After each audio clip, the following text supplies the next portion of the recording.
오늘 우리 주신 하나님의 생명의 말씀 믿음으로 받을 때 사도행전 2장 41절로 47절 그리고 11장 25절 6절을 받겠습니다. 오늘 우리 주신 하나님의 축복의 말씀 사도행전 2장 41절로 47절 11장 25절 6절을 제가 읽어드리겠습니다. 그 말을 받은 사람들은 세례를 받으며 이날에 신도의 수가 3천이나 더하더라. 그들이 사도의 가르침을 받아 서로 교제하고 떡을 떼며 오로지 기도하기를 힘쓰니라. 사람마다 두려워하는데 사도들로 말미암아 기사와 표적이 많이 나타나니 믿는 사람이 다 함께해서 모든 물건을 서로 통용하고 또 재산과 소유를 팔아 각 사람의 필요를 따라 나누어주며 날마다 마음을 같이하여 성전에 모이기를 힘쓰고 집에서 떡을 떼며 기쁨과 순전한 마음으로 음식을 먹고 하나님을 찬미하며 또 온 백성에게 칭송을 받으니 주께서 구원받는 사람을 날마다 더하게 하시니라. 아멘. 11장 25절 6절 봅니다. 바나바가 사울을 찾으러 다소에 가서 만남에 안디옥에 데리고 와서 둘이 교회에 1년간 모여서 큰 무리를 가르쳤고 제자들이 안디옥에서 비로소 그리스도인이라 일컬음을 받게 되었더라. 아멘. 우리 옆 사람과 축복하며 인사합시다. 새해가 밝았습니다. 하나님과 함께 시작합시다. 미래로 도약합시다. 사도행전의 역사로 도약합시다. 할렐루야. 오늘 또 이렇게 대면 예배로 드리니까 성도들의 아멘 소리가 커지니까 좋습니다. 그동안 고요했는데 이제 교회에서 좌석수 20% 그래 우리 교회는 한 100여 명 한 번에 예배를 드릴 수 있는 그런 공간이 되기 때문에 참 이렇게 함께 예배 드린다는 것이 얼마나 소중한지 요즘 너무 많이 이렇게 느끼고 있습니다. 오늘 한 해를 살아가면서 여러분들의 범사에 정말 미래로 도약하는 그런 역사가 일어나기를 주의 이름으로 축복합니다. 새해를 맞이하여서 올해 표 엑츠 29 미래로 도약하는 교회에 대한 말씀을 드리고 있습니다. 지난 주일에 이어서 오늘 네 번째 말씀을 드리겠습니다. 본문의 말씀은 이 땅에 기독교회가 처음 탄생할 때 예루살렘 교회와 그리고 이방 지역의 대표적인 안디옥 교회의 상황에 대한 말씀을 잠깐 봤습니다. 예루살렘 교회가 탄생하면서 엄청난 그러니까 유대교에서 이제 기독교회로 미래로 도약하는 역사가 일어났습니다. 그 비결은 인간의 방법이 아니라 하나님의 방법이었다 그렇습니다. 그런가 하면 이방 지역의 안디옥 교회 역시 핍박을 통해 흩어진 성도들이 복음 전에서 교회가 세워졌는데 그 안디옥 교회는 그야말로 소아시아, 유럽 세계화를 이루는데 엄청나게 크게 쓰임받는 그런 교회가 되었습니다. 그 교회 역시 마찬가지입니다. 하나님의 방법으로 이제 그런 엄청난 역사가 이루어졌습니다. 우리 교회도 그 하나님의 방법을 지금 배우고 있는데 말씀을 듣고 배우고 그리고 이것이 우리에게 실천으로 이루어질 때 오늘 우리 교회에도 이 시대 가운데 이런 역사가 일어날 줄로 믿습니다. 미래로 도약하는 교회, 미래로 도약하는 성도 얼마나 좋은 그런 표현인지 모릅니다. 이 놀라운 역사를 이루기 위해서 이제 우리의 실전표로 2030 신앙 비전에 대한 말씀을 이렇게 이제 구체적으로 드리고 있습니다. 지난 시간에 말씀한 내용을 간단하게 잠깐 복습하면서 오늘 말씀을 드리겠습니다. 이 놀라운 역사를 이루기 위해서 첫 번째가 뭐라고 했습니까? 성경 말씀을 그대로 믿는 신앙으로 말씀 중심의 신앙생활을 해야 한다. 중요한 것은 그대로 믿는 거예요. 성경 말씀을 그대로 믿는 순수하게 그대로 믿는 말씀 중심의 신앙생활을 실천할 때 역사가 일어났다 했습니다. 오늘 42절 말씀 보면 그렇게 말씀하고 있죠. 그들이 사도의 가르침을 받아 성경 말씀을 가르침 받았다 했어요. 이미 성경을 잘 알고 있는 유대 교인들입니다. 그러나 기독교인이 되어서 이제 예수님 안에서 성경을 다시 가르침 받고 그것을 삶의 현장에 실천하면서 이렇게 살았다는 내용이 바로 오늘 본문 예루살렘 교회에 대한 말씀이죠. 그래서 우리들도 역시 바로 그렇게 살 때 역사가 일어난다. 두 번째 뭐라고 했습니까? 교회의 권위를 인정하는 신앙으로 교회 중심의 신앙생활. 그러니까 여기에 강조가 뭡니까? 교회의 권위를 인정하는 거예요. 교회 중심의 신앙생활 한다는 거, 우리가 다 교회 열심히 다니는 사람 많습니다. 근데 교회의 권위를 인정하고 그렇게 신앙생활 하는 부분에 들어가면 과연 그런가? 오늘 말씀 보세요. 46절 보면 뭐랍니까? 날마다 마음을 같이 성전에 모이려 힘썼다 했어요. 우리는 일주일에 주일날 교회 한번 나온 것도 지금 어려운 시대입니다. 근데 날마다 그들이 성전에 모이려 힘썼다 했습니다. 날마다. 그 말씀 뜻은 뭡니까? 이 교회가 인생 신앙생활의 중심이었다는 거예요. 그 말은 그만큼 교회를 중요시 여겼다는 것입니다. 중요했다는 내용 속에는 그만큼 교회의 권위, 교회가 그만큼 중요하다는 사실을 저들 모두가 인정하고 그렇게 했다는 말씀이죠. 그래서 이제 그 교회의 중요성, 교회의 권위를 인정하는 내용을 크게 세 가지로 말씀했죠. 첫째는 뭐라고 했습니까? 교회는 예수님의 피값으로 세워졌기 때문에 세상에 어떤 것도 피값으로 세워진 것은 없습니다. 그런데 교회는 예수님의 피값으로 세워졌어요. 두 번째는 뭐라고 했습니까? 그 교회는 예수님이 머리고 주인이시기 때문에 그렇다. 우리들은 교회는 예수님의 몸이고 우리들은 예수님의 종인 줄로 믿습니다. 그래서 머리와 몸, 주인과 종은 불가분리의 관계, 뗄 수 없는 그런 관계이기 때문에 교회 중심의 삶을 산다. 세 번째 뭐라고 했습니까? 교회는 구원의 방주이기 때문에 세상에 어떤 것도 죄와 사망에서 원수 마귀로부터 구원해 주는 그런 사회적 기관은 없습니다. 오직 교회, 오직 교회만이 죄와 사망에서 원수 마귀로부터 우리를 구원해 주시고 생명길로 천국길로 인도하신 줄로 믿습니다. 그래서 날마다 교회의 권위를 인정하고 교회 중심의 신앙생활을 해야 된다는 그런 말씀. 그런가 하면은 우리가 두 번, 세 번째 무슨 말씀을 했습니까? 자신의 사명에 집중하는 신앙으로서 사명 중심의 교회와 성도가 되어야 돼요. 자, 우리 인생은 또 우리가 신앙생활하면 많은 사명이 생깁니다.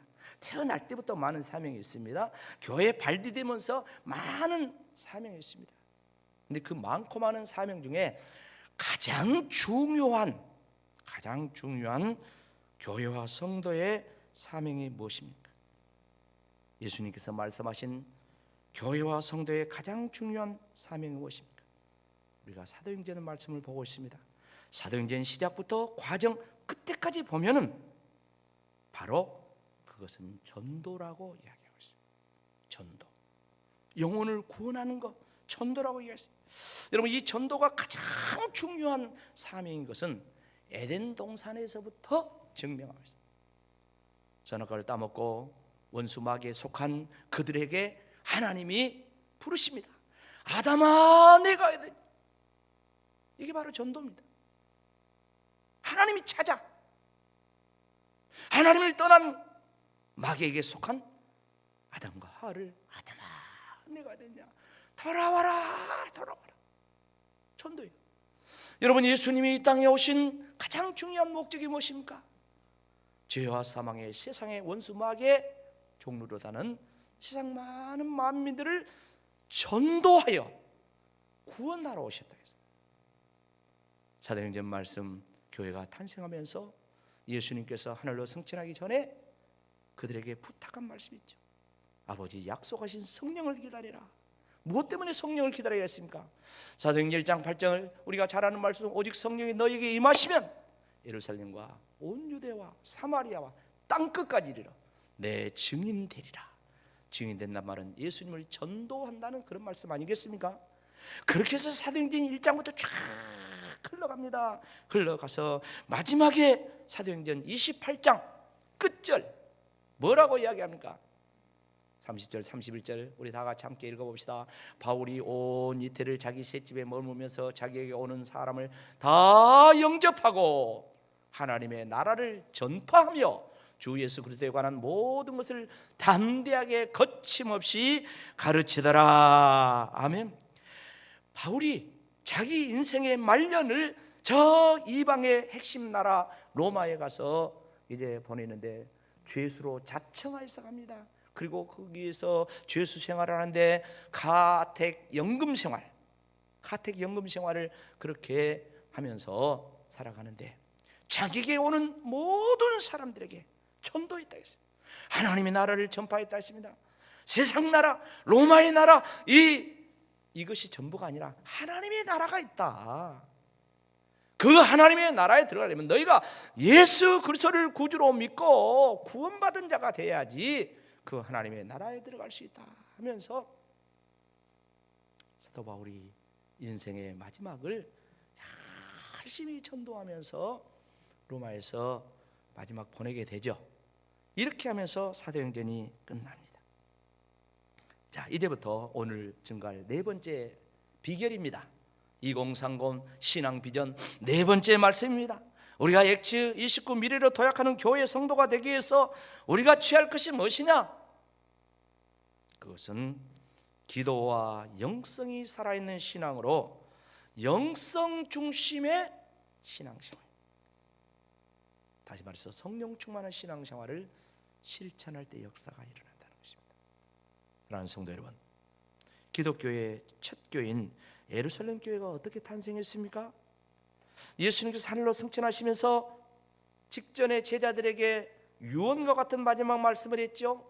그 말씀이 사도행전 1장 4절 5절 보면 나와 있습니다.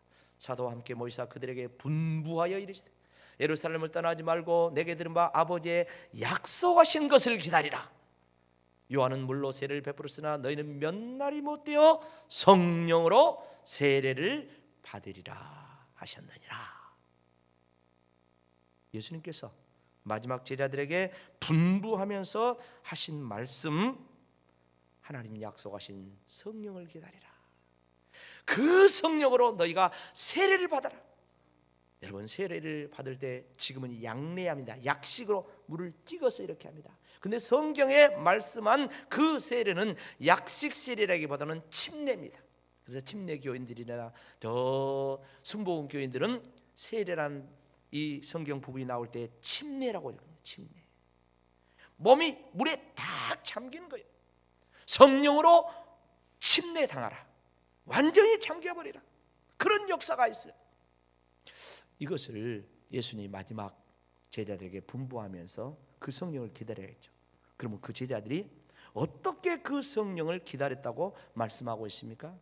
사도행전 1장 14절 말씀은 이렇게 말씀합니다.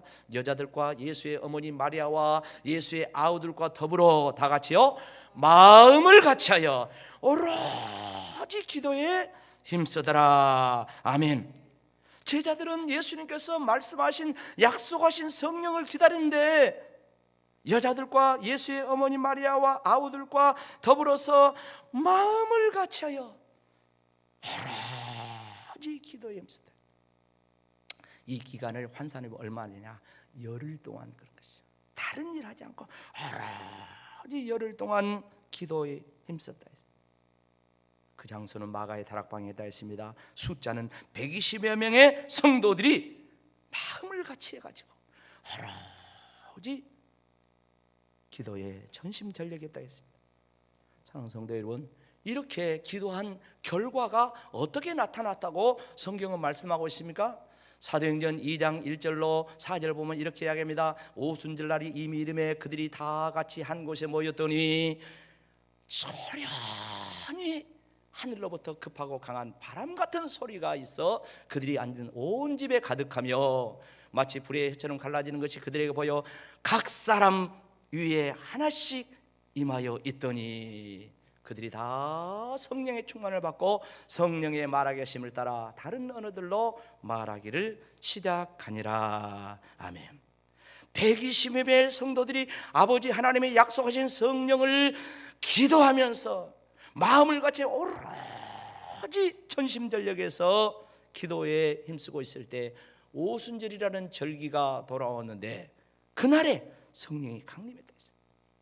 여러분, 성령은 하나님의 영으로서 보이지 않습니다. 그러나 성령이 임한 흔적은 마치 급하고 강한 바람처럼, 이 말은 태풍처럼 그런 뜻이에요. 여러분, 태풍이 불 때 어쩌니까 바람은 안 보이지만은 나뭇가지가 흔들리고 그야말로 나뭇가지가 막 부러지는 이런 역사죠. 몸도 가눌 수 없는 그런 바람도 있습니다. 그런 급하고 강한 바람 같은 성령의 역사가 있으면서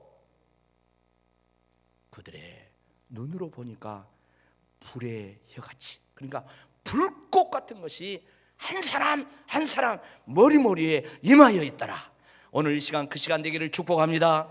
여기에 30여 명이 모여 있습니다. 각자 한 사람 한 사람 머리 위에 불꽃 같은 성령이 임하여 있으면서 그들의 입은 열리면서 다른 언어로 말하기를 시작했는데, 예전에 성경은 방언을 말했다 이렇게 말하고 있습니다. 예루살렘 교회의 탄생은 이렇게 오로지 기도에 힘쓴 가운데 성령이 충만하게 임하면서 시작되었습니다. 그러니까 이 말씀은 오늘날 교회와 성도들도 이 사실을 우리의 신앙생활의 중심, 영성 중심의 신앙으로 붙들어야 한다는 것입니다. 여러분, 기독교에서 말씀한 영성 중심이란 것이 무엇입니까? 그것은 기도와 성령의 역사가 중심이라는 그런 뜻입니다. 기독교 신앙에서 영성 중심이 뭐라고요? 기도와 성령의 역사가 중심이라는 그런 뜻이에요. 그냥 대충 기도하는 그런 기도가 아닙니다. 오로지 힘써서 전신전력하는 그런 기도를 했다 했습니다. 그럴 때 하늘 문이 열리고 약속하신 성령이 그들에게 임하면서 사람이 변화되는 역사가 일어났습니다. 쉬운 비유로 말하면 멀쩡한 사람에게 어떤 영의 임재가 있으면 그 사람이 변합니다. 먼저 나쁜 영, 귀신, 악한 영이 어떤 사람에게 들어가 버립니다. 그러면 그 사람에게 변화가 일어나는데 어떻게 변화가? 성질도 급해집니다. 말도 싸나워집니다. 눈빛을 보면 눈빛이 달라요. 그런가 하면은 옷 입고 다니는 것도 다릅니다. 몸, 행동, 이게 다릅니다. 어떻게 다릅니까? 좋게 다릅니까? 안 좋게 달라지죠. 반면에 거룩한 영, 성령 하나님의 영이 임하면 어떻게 변화가 됩니까? 거룩하게 달라진 줄로 믿습니다. 좋게 달라지. 어떻게 달라집니까? 하나님 쪽으로 달라질 줄로 믿습니다.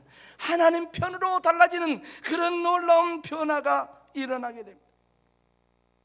다시 말해서 귀신이 들린 사람은 귀신이 하는 일을 하며 그쪽으로 달라집니다. 그러나 성령이 충만하면 성령이 하시는 일, 성령의 역사가 나타날 줄로 믿습니다. 사랑하는 성도 여러분, 기도하며 성령 충만 가운데 탄생한 초대 예루살렘 교회는 그 다음에 어떻게 유지가 되었습니까? 오늘 본문의 말씀이 그 말씀입니다. 사도행전 2장 42절, 그들이 사도의 가르침을 받아 서로 교제하고 떡을 떼며 오로지 기도하기를 힘쓰니라 그랬습니다.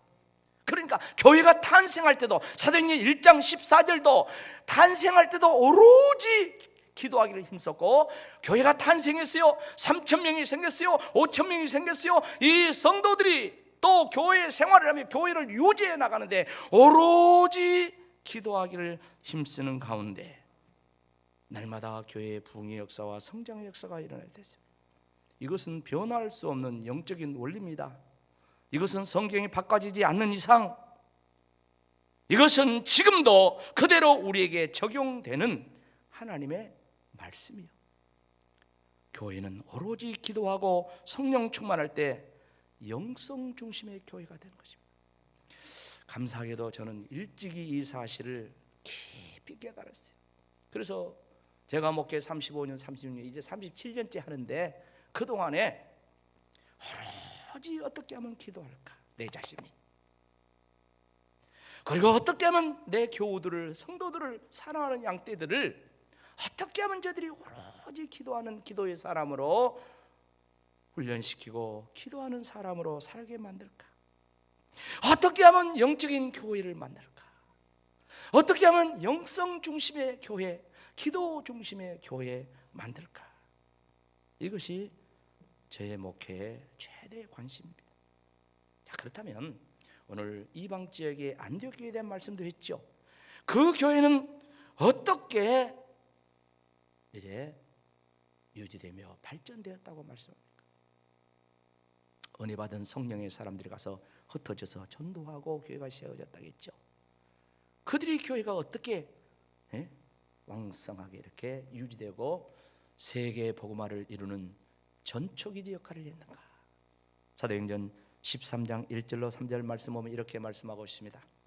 안디옥 교회의 선지자들과 교사들 있으니 곧 바나바와 니게르라 하는 시몬과 구레네 사람 루기오와 분봉왕 헤로드 젖동생 마나행과 및 사울이라.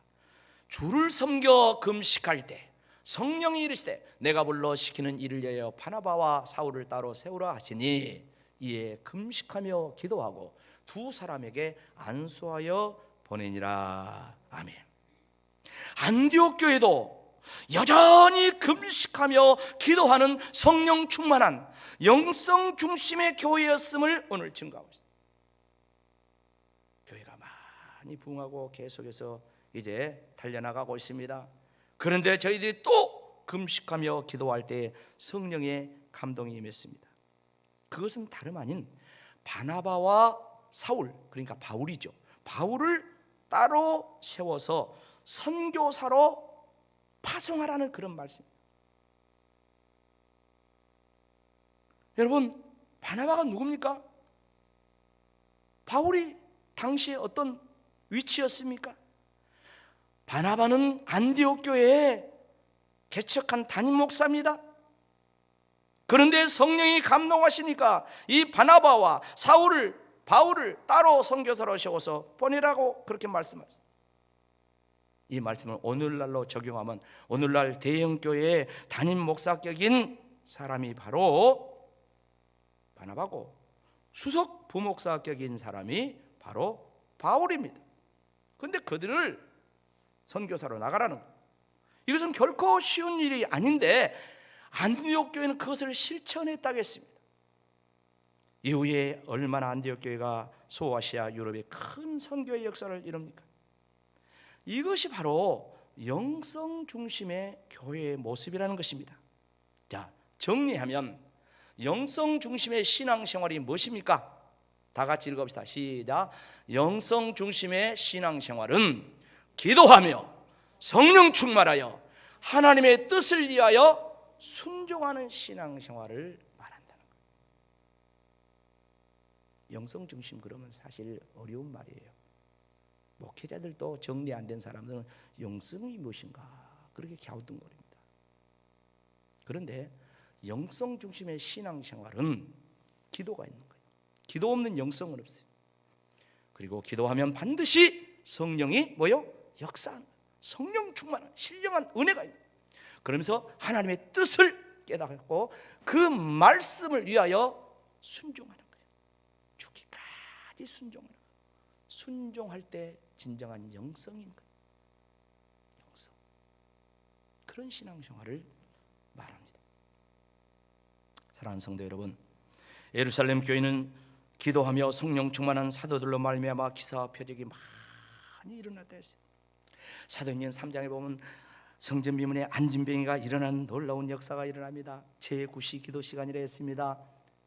오후 3시요. 얼마나 바쁩니까? 근데 3,000명의 교인들이 있는데 베드로와 요한이 그 3,000명의 교인들 신방도 놔두고 이것도 놔두고 저것도 놔두고 그 바쁜 시간에 기도하러 성전에 올라. 그런 가운데 거기서 안진뱅이를 일으킵니다. 그런데요, 이 또 기적의 역사가 일어나면서 5,000명의 교인들이 또 예수 믿는 역사가 있는데 호사다마라고 환난 핍박이 옵니다. 베드로와 요한이 잡혀갑니다. 감옥에 갑니다. 종교재판에 회부됩니다. 그리고 엄청나게 매를 맞고 협박을 받고, 다시는 전도하지 말아라, 다시는 예수 전하지 말아라, 겁박을 당하고 쫓겨납니다. 그리고 방문됩니다. 여러분, 베드로 요한이 잘못해서 핍박을 받은 것이 아닙니다. 사명 감당하다가 전도하다가 감옥 갔어요. 재판받았어요. 그런데 그들이 이 사실을 극복한 방법은 무엇이었습니까? 예루살렘 교회가 극복한 방법은 무엇이었습니까? 사도행전 2장 43절로 4장 23절로 24절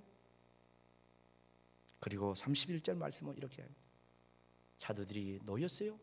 그 동료들이 가서 제사장들과 장로들의 말을 다 알렸어요. 그들이 듣고 한 마음으로 하나님께 소리 높여 이르되 대주제여 천지와 바다와 그 가운데 만물을 지으시니요, 이렇게 기도합니다. 결과가 나옵니다. 같이 읽어봅시다. 시작. 빌기를 다하며 모인 곳이 진동하더니 무리가 다 성령의 충만함을 받았다. 하나님 말씀을 담대히 전했다고 그랬습니다. 주일하다가 혼란이었어요. 전도하다가, 가장 중요한 사명 전도하다가 저들이 감옥 갔어요. 그때 교회는 열심히 기도합니다. 겁박당하고 나왔던 저희들, 이 사실을 알고 온 교회와 온 성도들이 다시 마음을 같이하여서 어른히 기도하면서 간절히 간구. 그럴 때 저 오순절에 성령이 역사하시고 임하신 것처럼 그와 같은 성령의 역사가 임하면서 다시금 담대하게 말씀을 전했다 그렇습니다. 사랑하는 성도 여러분, 오늘 우리들도, 우리 교회도 이것이 방법인 줄로 믿습니다. 힘듭니까? 어렵습니까? 아니, 나 믿은 대로 살려고 하는데 왜 이렇게 힘든지 몰라. 이 코로나가 왜 이렇게 사업을, 장사를 어렵게 하고 이렇게 힘든지 몰라. 나 잘못한 것도 없는 것 같은데 등등등. 비결이 뭡니까? 마음을 같이 해요.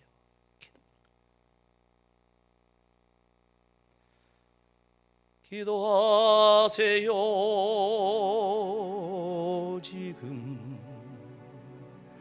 아직 포기하지 마세요.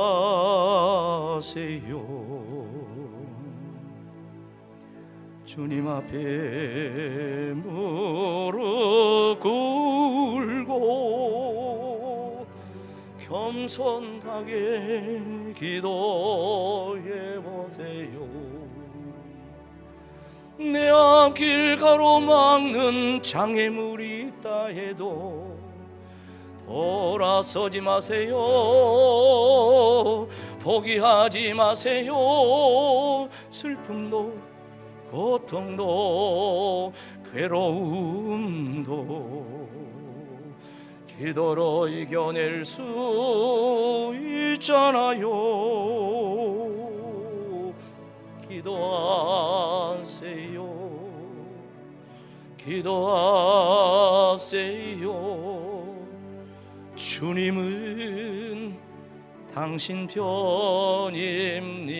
우리 다 같이요. 주님은 당신 편입니다.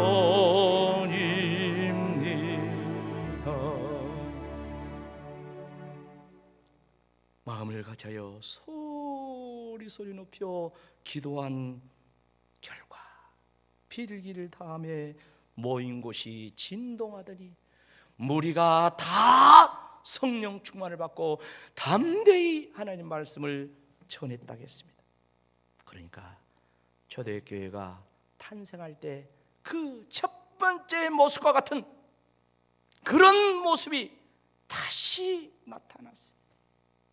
그 역사가 나타나니까 이번에는 성도들이 그 다음에 그 역사 앞에 어떻게 반응했다고 합니까?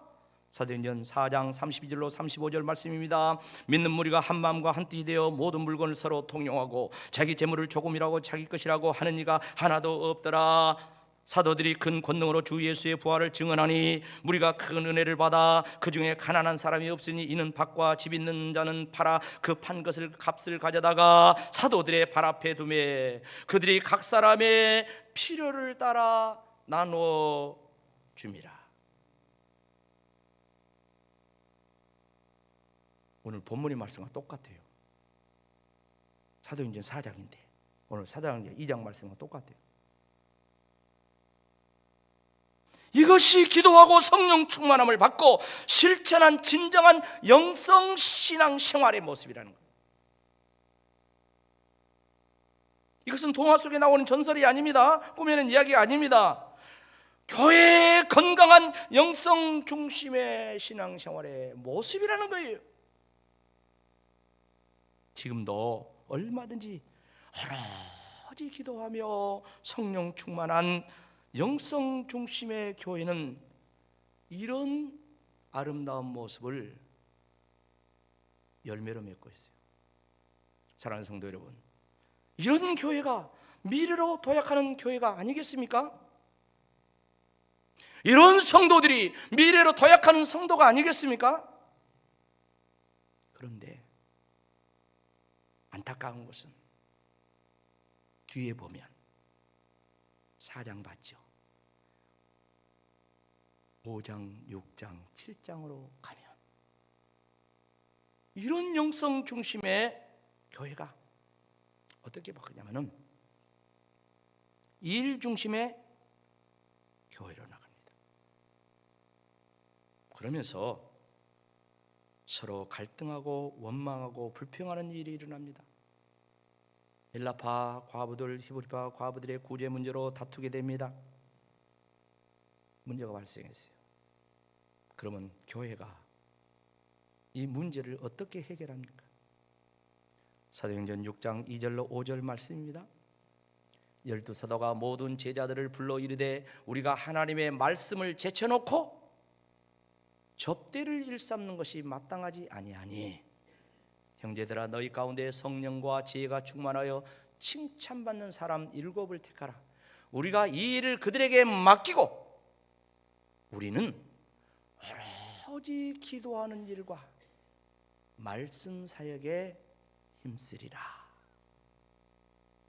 이것이 교회의 문제 해결의 방법이었습니다.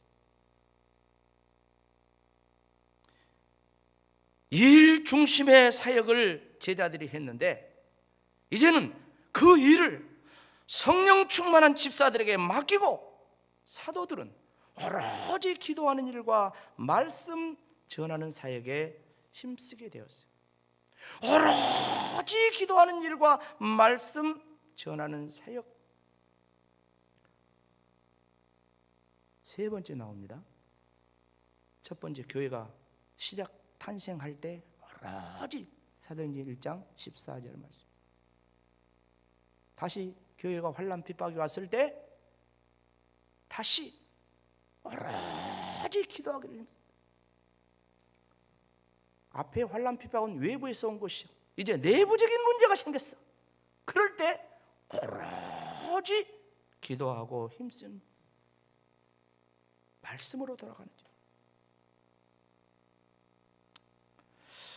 하나님의 역사는 기도할 때 나타날 줄로 믿습니다.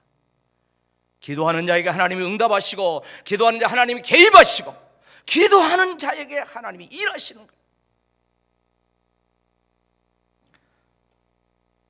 그래서 성령 충만하게 되고 다시 말씀을 증거하면서 교회가 미래로 도약하는 그런 역사가 이제 일어나게 되는 거죠.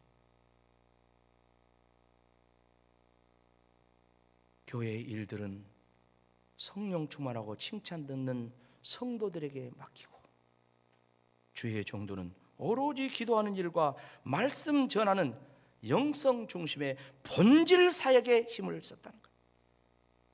그래야 성도들이 주의 종들로부터 은혜를 받고 그들도 오로지 기도하면서 성령 충만한 영성 중심의 삶을 살게 된다는 것입니다. 사랑하는 성도 여러분, 우리 인생이, 우리들의 신앙이 미래로 도약해 나가야 될 줄로 믿습니다. 그 역사는 지금까지 말씀드린 것처럼 사도행전의 역사와 같을 때 일어난다고 했습니다. 첫째 뭐라고 했습니까? 성경 말씀을 그대로 믿는 말씀 중심의 신앙생활을 해야 한다. 두 번째, 교회의 권위를 인정하고 교회 중심의 신앙생활입니다. 세 번째, 자신의 사명을 깨닫고 사명 감당하는 사명 중심의 삶을 실천합니다. 네 번째, 오늘 말씀드린 기도와 영성이 살아있는 신앙으로서 영성 중심의 신앙생활할 때 역사가 일어난다. 그리고 마지막 다음 시간에 말씀드릴 모두 다 한마음 한뜻이 되어서 신앙 공동체를 이루며 나아갈 때 이 역사가 일어나는 것입니다. 오늘 드린 말씀은 신앙생활에 있어서 오로지 기도하는 것과 그 결과 성령 충만을 받는 것을 말씀했는데, 이것은 영성 중심의 신앙생활의 핵심, 모든 신앙생활의 핵심입니다. 대충 하는 기도가 아닙니다. 오로지 마음을 갖춰 기도에 힘썼다 했습니다. 반드시 이렇게 나아가면 하나님은 역사할 줄로 믿습니다. 하늘문이 열릴 줄로 믿습니다. 하늘의 불이 내려와요, 우리를 살려요, 우리를 고쳐요, 우리를 일으켜요. 그 땅을 고칠지라 우리의 삶의 현장을 고치시고 다시 하나님의 통치하는 하나님의 나라가 이루어질 줄로 믿습니다. 우리 모두가 이 영성 중심의 신앙생활의 한가운데 있는 성도들, 우리 교회가 되기를 주의 이름으로 축복합니다. 아멘.